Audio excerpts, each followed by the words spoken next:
Благодарам, почитувам председателе. На претходното мое процедурално одговоривте дека единствена, и тоа единствена морам да го ставам под наводници затоа што единствена е многу голем збор во случајот, дека единствена моја забелешка која што ми држела било дека немаме службена комуникација и дека таа службена комуникација ја добива председателот на собранието Талат Џафери, што се согласувам, тоа е така. Ама имам прашања и дилеми, еве вака гласно размислувам.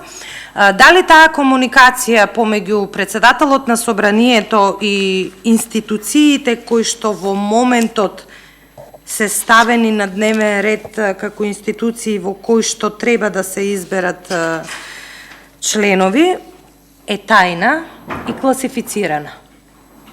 Ако е класифицирана и тајна, дел, мислам и сите пратеници имаме документ за прегледување на класифицирани информации.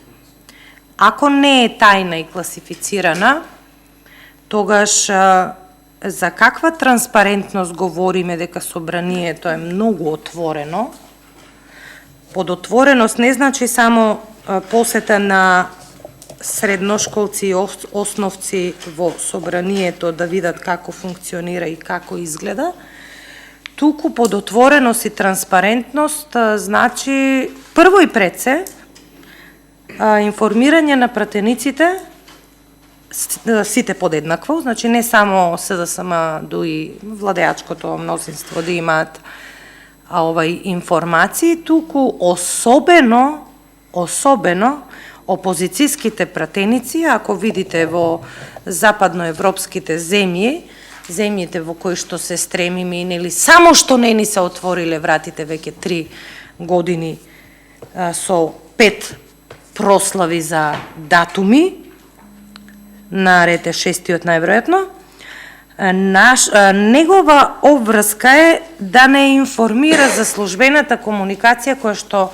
видите, не се работи за лична комуникација персонална помеѓу председателот на собранието и институцијата, зашто ако била лична и персонална, предпоставувам дека адресата ќе била до господинот Талат Џафери, улица таа и таа, Гостивар. Тогаш веќе е лична и ние нема тука што да бараме, бидејќи е лична комуникација и лично информирање.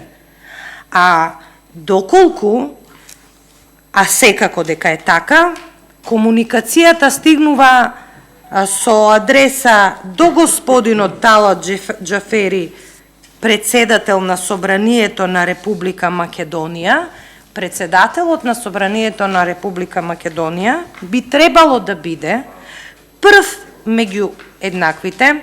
Спикерот треба да ги споделува информациите, зашто како ќе говориме ние, како ќе бидеме информирани ние тогаш, тоа значи дека само председателот на собранието може да говори, а еве него во моментот го нема. Ако не, викнете го да не информира и да ни ја каже, да ни ја прераскаже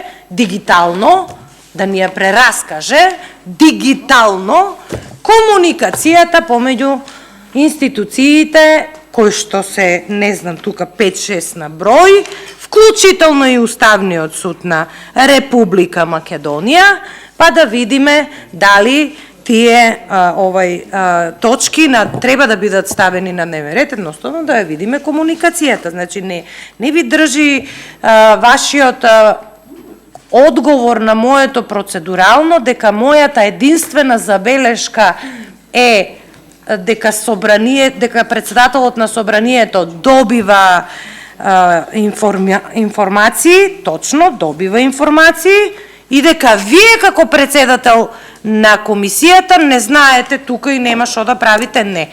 Деловникот сосема друго нешто кажува. А Уставот вели дека ние како пратеници мораме да бидеме информирани. За нашата работа ние мораме да имаме материјали.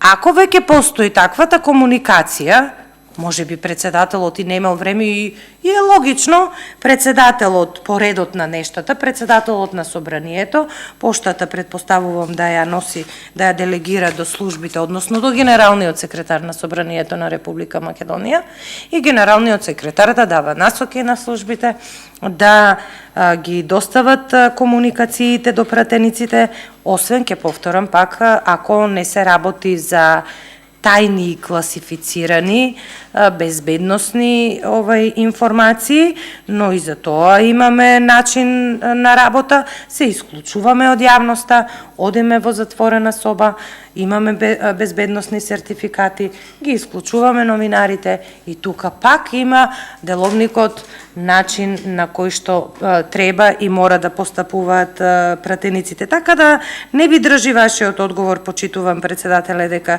ете тука е кај председателот, ама немаме ние тука што да правиме, затоа што видите во другите земји, особено во западноевропските земји, спикерот многу ретко говори, скоро никогаш, многу ретко тоа се случува и тој едноставно ги обслужува пратениците и нивните потреби, впрочем за тоа и председател на собранието, така да сметам дека треба да ја побарате таа службена комуникација, дали мислите хартиено, ама поредот на нештата, од секогаш било така, не знам зошто сега, ова Мила Царовска да го слушне, мислам председателе на комисијата, прво вие ќе бидете во немилост, зашто дигиталната реформа, замислена, не ја спроведува органот кој што треба да носи закон за дигитализација на учебниците и печатените учебници да ги тргне, а тоа сме ние пратениците. А па да не говорам па за најавеното и повторно, ние тоа не го знаеме се уште, најавеното европско знаменце без ниту една европска регулатива, дека тој учебник ќе оди со европско знаменце. Значи, председателе, таа комуникација, каква и да е, треба да биде прикачена на сајтот на собранието, ако во меѓувреме не паднала, ама еве јас гледам, проверувам на секој 10 минути, сајтот работи, но на оваа комисија, оваа комуникација и овие материјали ги нема. Може да го надминеме проблемот. Нели во дигитална ера сме. Нели дигитален бум ќе доживуваме. Или ние не разбираме, вие само разбирате, односно големата реформаторка. Еве нема. Ако слушне сега Мила Царовска дека сајтот на собрание нема дигитални алатки за информирање на пратениците, не знам навистина на што ќе се држи кога вие, односно ние треба да носиме такви закони. А вие велите, еве, ќе ви ги дадеме во печатена форма, јас тоа го поздравувам. Добро е и во печатена форма да ни ги дадете. Ама не 2 секунди пред почнување на комисијата или после почнувањето на комисијата, ја молите асистентката, таа ни ги носи, читајте.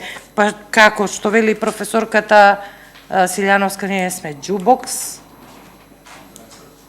Не сме, уште не сме, да.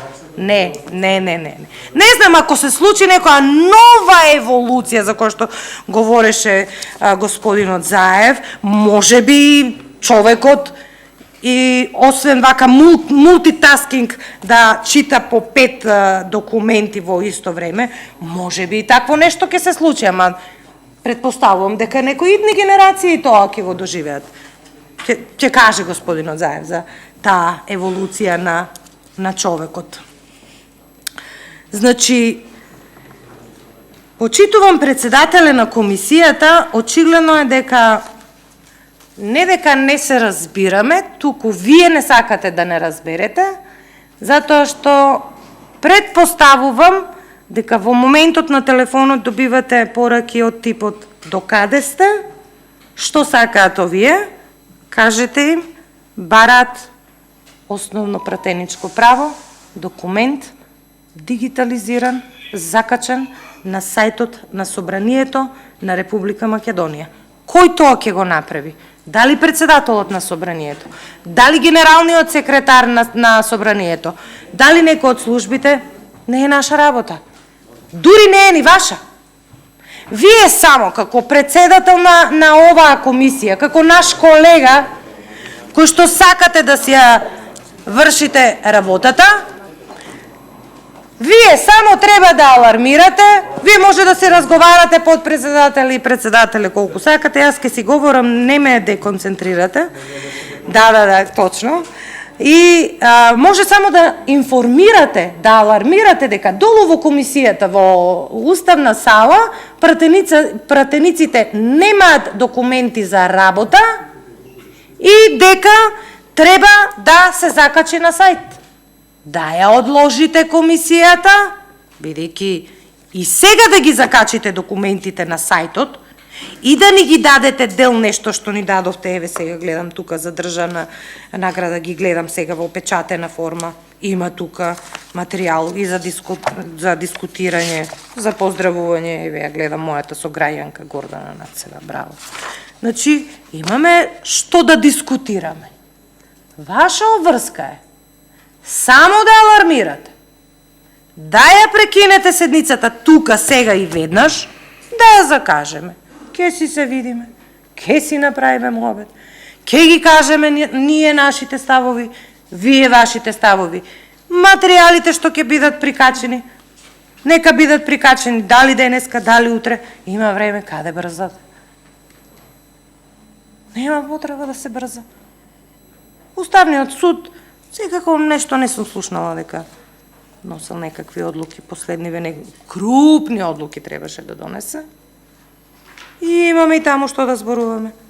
Но сега па и од тие што читаме во медиумите, пак не знаеме каков исход. Односно предпоставуваме каков исход ќе имаат веќе постоечките барања во Уставниот суд, а и идни некакви барања и представки до Уставниот суд. Тргнете ги, значи, дел од точките или пак нека останат сите точки, но само закачете ги материјалите.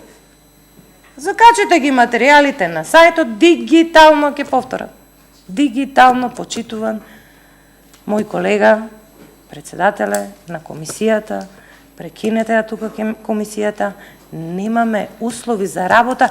Ние, опозицијските пратеници, вие од власта може би имате, не знам, ама тука на сајтот не гледаме. Што значи, почитувани колеги, ова важи и за вас. Вие може имате инсайдерски информации и си мислите дека сте информирани, ама кога таа документација ќе влезе тука на сајтот, тогаш ќе бидеме информирани сите. Ова мое барање, ова наше барање е заедничко барање за сите. За разлика од вас, кои што нас како опозицијски пратеници, практично имаме нееднаков третман од ваша страна. А не би требало така да биде. Така ли е, почитуван председател? Сите сме тука исти. И вие сте пратеник, и јас, и Ели, и сите, и Мартин, сите сме ние пратеници. И треба да имаме еднаков третман и еднакви услови за работа. Не знам јас што е толку проблем ова наше барање да биде испочитувано. Обврска ви е да биде испочитувано, како да ви кажам. Јас, еве, не негирам нешто што видов, нешто има за да се искритикува, нешто да се пофали, да одиме точка по точка, ама да имаме материјали, не вака, колеги. Ви кажале на вас, инсайдерски, не така. Не така. А вака, како што вие почнавте политичко слаломирање, ајде сега ќе слаломираме одваму, оттаму, да не почнуваме така. Да си ја тераме комисијата како и досега.